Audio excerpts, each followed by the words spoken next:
ഐഡിയേഴ്സ് welcome to truth file.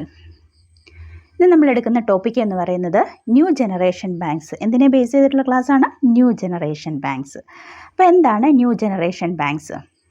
New generation banks are private sector banks. New generation banks എന്ന് പറയുന്നത് private sector banks ആണ്. എന്താണ് new generation banks?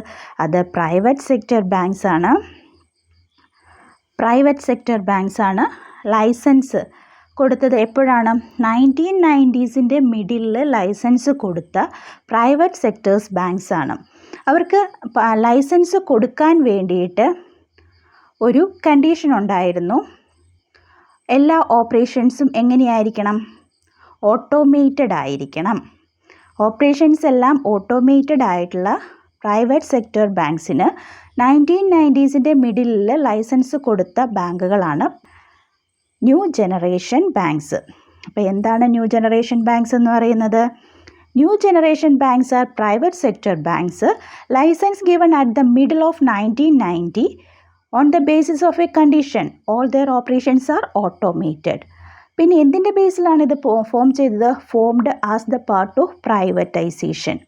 പ്രൈവറ്റൈസേഷൻ്റെ പാർട്ടായിട്ടാണ് new generation banks form ചെയ്തത്. പ്രൈവറ്റൈസേഷൻ്റെ പാർട്ടായിട്ടാണ് ന്യൂ ജനറേഷൻ ബാങ്ക്സ് ഫോം ചെയ്തത്. എന്താണ് പ്രൈവറ്റൈസേഷൻ എന്ന് പറയുന്നത്? India new economic policy 1991 adopt ചെയ്തു. ഒരു എക്കണോമിക് ലിബറലൈസേഷന് വേണ്ടിയിട്ട് ന്യൂ എക്കണോമിക് പോളിസി 1991 അഡോപ്റ്റ് ചെയ്തു. അണ്ടർ പി വി നരസിംഹറാവു ഗവൺമെൻറ്റിൻ്റെ അണ്ടറിൽ എക്കണോമിക് ലിബറലൈസേഷൻ നടത്തി. അതിൻ്റെ ബേസിൽ ഒരു new economic policy 1991 India adopt ചെയ്തു. ആ പോളിസിയിൽ എന്തൊക്കെ പ്രോഗ്രാംസ് ആണുള്ളത്? ആ പ്രോഗ്രാംസ് അറിയപ്പെടുന്നത് LPG പ്രോഗ്രാംസ് ആണ്. Liberalisation, privatisation and globalisation. എന്തൊക്കെ കാര്യങ്ങളാണ് വന്നത്? ലിബറലൈസ് ചെയ്യണം, പ്രൈവറ്റൈസ് ചെയ്യണം, ഗ്ലോബലൈസ് ചെയ്യണം. ഈ 3 കാര്യങ്ങളാണ് പറഞ്ഞത്. അതിൻ്റെ അകത്തെ പ്രൈവറ്റൈസേഷൻ എന്ന കണ്ടീഷൻ്റെ അകത്ത് വന്ന കാര്യമാണ് ന്യൂ ജനറേഷൻ ബാങ്ക്സ്. ആ പ്രൈവറ്റൈസേഷൻ എന്ന പോളിസിയുടെ ബേസ് ചെയ്ത് കൊണ്ടുവന്നതാണ് ന്യൂ ജനറേഷൻ ബാങ്ക്. അപ്പോൾ new generation banks private sector banks ആണ്. ലൈസൻസ് കൊടുത്തത് 1990s മിഡിലോട് കൂടിയാണ്. അതിൻ്റെ കണ്ടീഷൻ എന്ന് പറയുന്നത് എന്താണ്? ദേ ആർ ഓട്ടോമേറ്റഡ് ആയിട്ടായിരിക്കണം ഓപ്പറേറ്റ് ചെയ്യേണ്ടത്. ഓക്കെ, ഇത്രയും പാർട്ട് ക്ലിയർ ആയി എന്ന് വിചാരിക്കുന്നു. ദെൻ നെക്സ്റ്റ്, 1993 ജാനുവരി 22 ഇത് റിലേറ്റ് ചെയ്തിട്ടുള്ള ഒരു ഗൈഡ് ലൈൻസ് RBI ഇഷ്യൂ ചെയ്തത്. എന്നാണ്? 1993 ജാനുവരി 22. 1993 ജാനുവരി 22 എന്ത് ചെയ്തു? 1993 January 22 RBI issue final guidelines for NGCക്കുള്ള final guidelines RBI issue ചെയ്തു. ന്യൂ ജനറേഷൻ ബാങ്ക്സിന് വേണ്ടിയിട്ടുള്ള ഫൈനൽ ഗൈഡ് ലൈൻസ് ആരാണ് ഇഷ്യൂ ചെയ്തത്? RBI ഇഷ്യൂ ചെയ്തു. അതിൻ്റെ ബേസിൽ RBIക്ക് ആപ്ലിക്കേഷൻ കിട്ടി. എത്ര നമ്പർ ആപ്ലിക്കേഷൻ കിട്ടി? 113. 113 നമ്പർ ഓഫ് ആപ്ലിക്കേഷൻസ് റിസീവ്ഡ്. എത്ര ആപ്ലിക്കേഷൻസ് ആണ്? 113 ആപ്ലിക്കേഷൻ റിസീവ്ഡ്. ആ ആപ്ലിക്കേഷൻ എന്ത് ചെയ്തു? ഒരു കമ്മിറ്റി, ശരത് മറാത്ത ഹെഡായിട്ടുള്ളൊരു കമ്മിറ്റി. ശരത് മറാത്ത ആ സമയത്ത് ആരായിരുന്നു? IDBIയുടെ ചെയർമാനായിരുന്നു. IDBIയുടെ ചെയർമാനായിരുന്ന ശരത് മറാത്ത ഹെഡായിട്ടുള്ളൊരു കമ്മിറ്റി ഈ 113 ആപ്ലിക്കേഷൻസും എന്ത് ചെയ്തു? അനലൈസ് ചെയ്തു. അനലൈസ് ചെയ്തതിന് ശേഷം 10 എണ്ണത്തിന് ലൈസൻസ് കൊടുത്തു. എത്ര എണ്ണത്തിനാണ് ലൈസൻസ് കൊടുത്തത്? 10 എണ്ണത്തിന് ലൈസൻസ് കൊടുത്തു. അപ്പോൾ ന്യൂ ജനറേഷൻ ബാങ്ക്സിന് 113 ആപ്ലിക്കേഷൻ കിട്ടി. RBI ഒരു കമ്മിറ്റി അപ്പോയിൻറ്റ് ചെയ്തു. ശരത് മറാത്ത ഹെഡായിട്ടുള്ളത്. ആ കമ്മിറ്റി അനലൈസ് ചെയ്തതിന് ശേഷം 10 ന്യൂജൻ ബാങ്കുകൾക്ക് എന്ത് ചെയ്തു? ലൈസൻസ് കൊടുത്തു. ഫസ്റ്റ് ന്യൂജൻ ബാങ്ക് ഇൻ ഇന്ത്യയിലെ ആദ്യത്തെ ന്യൂജൻ ബാങ്ക് ഏതാണ്? ഗ്ലോബൽ ട്രസ്റ്റ് ബാങ്കാണ്. ഏത് ബാങ്കാണ്? ഗ്ലോബൽ ട്രസ്റ്റ് ബാങ്കാണ്.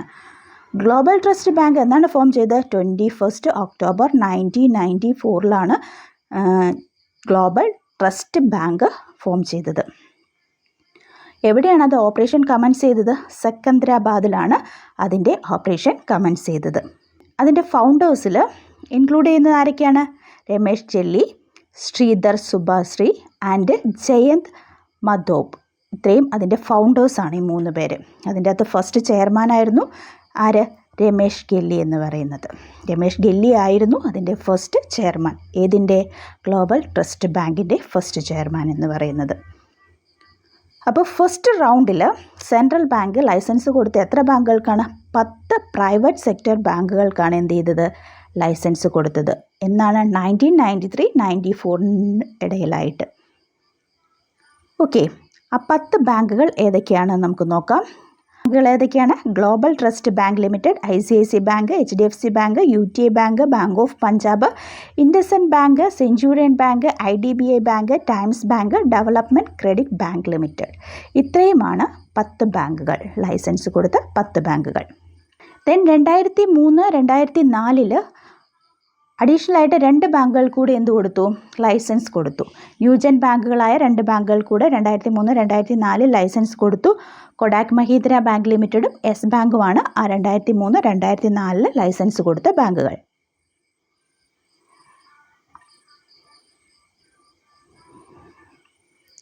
ദെൻ ഈ ബാങ്കിൻ്റെ അകത്ത് മേജേഴ്സ് നടന്നിട്ടുണ്ട്.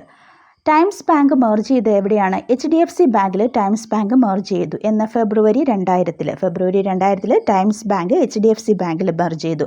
ഫസ്റ്റ് ബാങ്കായ Global Trust Bank, first new gen ബാങ്കായ ഗ്ലോബൽ ട്രസ്റ്റ് ബാങ്ക് മെർജ് ചെയ്ത് എവിടെയാണ്? ഓറിയൻ്റൽ ബാങ്ക് ഓഫ് കൊമേഴ്സിലാണ്. 14th August 2004. എന്നാണ് മെർജ് ചെയ്തത്? 14th August 2004. 14th August 2004 Global Trust Bank Oriental Bank of കൊമേഴ്സിൽ മെർജ് ചെയ്തത്. സ്റ്റോക്ക് മാർക്കറ്റിൽ ഡീൽ ചെയ്തതിൻ്റെ ബേസിൽ ഒരുപാട് ബേർഡൻ ആ ബാങ്കിലേക്ക് വരികയും അങ്ങനെയാണ് RBI ഫോഴ്സ് ചെയ്തിട്ടാണ് ഗ്ലോബൽ ട്രസ്റ്റ് ബാങ്കിനെ ഓറിയൻ്റൽ ബാങ്ക് ഓഫ് കൊമേഴ്സിൽ എന്ത് ചെയ്യുന്നത്? മെർജ് ചെയ്യിക്കുന്നത്.